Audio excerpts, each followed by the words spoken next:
This youth generation, Deon Price. This episode brings out an interesting conversation on the effects of artificial intelligence on youth development.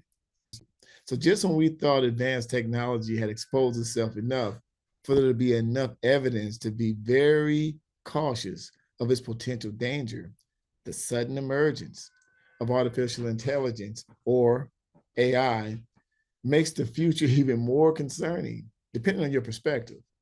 Now, I'm quite concerned about today's youth because technology has made them very lazy and this generation very lazy. From self-driving cars and self-checkout retail machines to AI-generated animated voices and AI-generated video images, soon there'll be no need for human presence at all.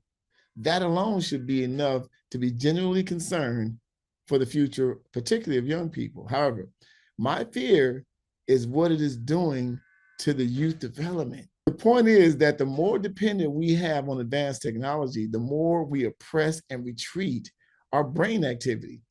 The human brain operates similar to a muscle. The muscle, and the more active you are with this muscle, the stronger it gets. Over the past 25 years, technology has made tasks that were once generated by our own brain power unnecessary. We literally don't have to think at all very much these days. And this young youth generation are doing very little thinking. Be it a smartphone or an AI tool, we can now produce just about anything without using our own brains at all. There are currently ethical and legal battles surfacing regarding this, the use of AI. Technology has produced creative artwork and material using unauthorized voices and images of mainstream people and celebrities without their consent. You can now use AI tools such as Chat GPT to produce an entire research paper or 1,000-word essay in less than a minute. Now, you know this generation of young people are going to be using these tools. I hate to be a teacher now that it's a CERN. So the question is, where do we draw the line? How can we balance virtual and real human experiences? There are two major concerns I have specifically with AI, I believe AI will have on today's youth development. Number one, AI's impact on youth will result in diminishing interpersonal and social skills. With AI-powered virtual assistants and chat boxes, young people may rely on AI too much. Systems for companionship and for entertainment and for problem solving and limiting their interaction with real people. They will not use their own brain power if they can opt out. The lack of face-to-face communication can hinder their capacity to develop important social, emotional, and professional cognitive skills to will diminish their and develop their growth. It will hinder their growth. I'm sincerely concerned about the potential decline in youth oral and written communication skills. Have you ever talked to a young person lately? The lack of interpersonal skills will also affect their ability to cultivate healthy personal and professional relationships. That's a concern. Point two is this: easy access to AI tools will reduce the use of critical thinking. Most youth workers and parents currently face the challenge of encouraging their young people to think before they act or speak. AI algorithms provide solutions and answers with immense speed, reducing the need for young people to critically analyze information. That means they won't think at all if they don't have to, creating a lazy brain syndrome, cloudy. Without the ability to question and evaluate the validity of information, their thinking ability and skills may suffer. This answer culture could lead to a generation that blindly trusts AI-based answers instead of engaging in deep critical thought and discernment, resulting in a lack of originality, creativity, problem-solving abilities. Youth need to constantly use their own development and brain and thinking ability. According to the scriptures, thinking ability will safeguard you. That's from Proverbs. To mitigate the dangerous effects of AI on youth development, it is crucial to have a healthy balance between virtual and real world experiences. Let's start having these conversations about these concerns. We can start by promoting digital literacy and an awareness of digital dependency, balance. We can educate young people on the functioning and the limitations of AI systems, fostering critical thinking and responsible use of technology. We need to encourage well-rounded activities, provide a diverse range of activities that involve face-to-face interactions, outdoor play, hobbies, and creative pursuits to foster social skills, physical fitness, and cognitive development.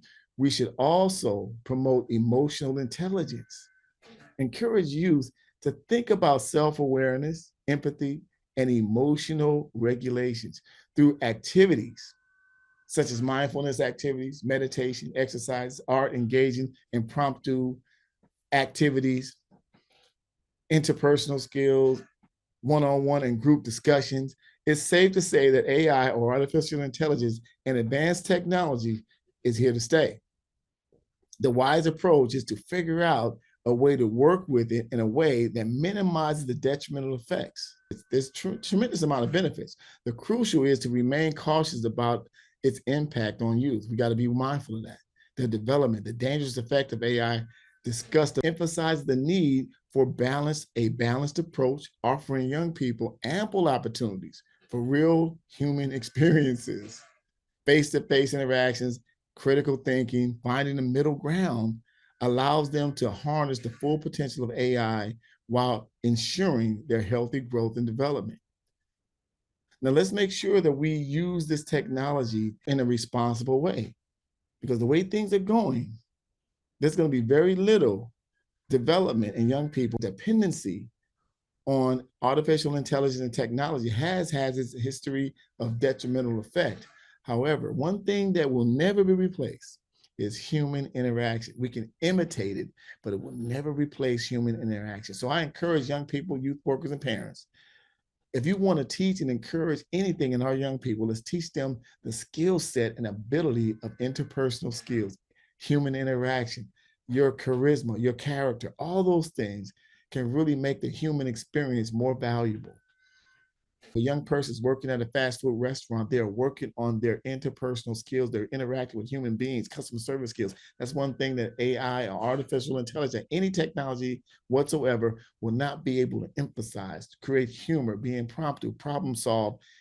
Human skills and interpersonal skills will always be valuable than technical skills and technology.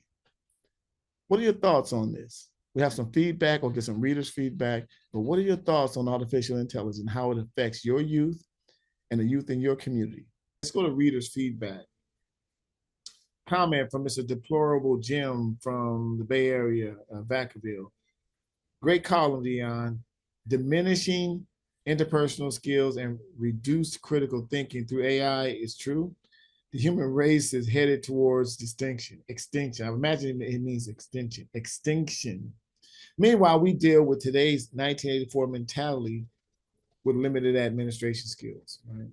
So you're right on the money. You recognize that, Deplorable. Thank you for reading. Thank you for your comment. Yeah, we're in trouble. I mean, we've been deteriorating over the years as technology advances, we oppress our skills. So there's going to be very little need for various skills as technology begin to take over. So as some people suggest, unless there's something you can do with the human presence, only human presence or technical skills, trades, there's going to be some very little opportunities for young people moving forward. For example, if we continue in this progression of technology, there's going to be no need for frontline personnel, right? There's automated delivery drivers, robots delivering. So it's not going to be delivery drivers anymore as much. There's self-driving cars, so people are not going to be able to Uber, Lyft, a cab, or deliver. I mean, it's really getting to the point where, are we really taking profit over people? Remember, you could get a job at the movie theater? Nope. Nowadays, you go to a movie theater, there's very little human beings there. You can order your tickets online or do anything, right? Without any human presence. So young people coming out of high school are not going to even be able to get a job at a grocery store or a movie theater, right? And you see what's happened to retail stores.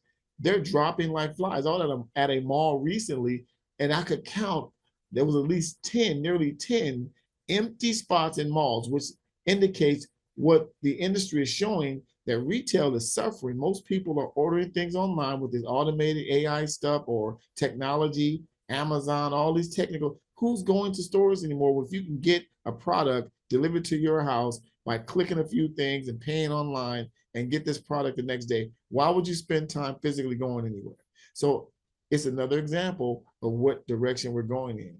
So thanks again for reading Deplorable Jim. Thank you for your response. It's another thought of concern that we need to proactively prepare your young people for what are they going to do? If this is happening, what direction will you go in terms of frontline entry-level positions? There's not going to be much of those available. So how are they going to develop employability skills where there are not going to be as many employment opportunities? Something we need to think about. Just a thought, just a message. This youth generation, Deon Price, just a humble servant trying to make a difference.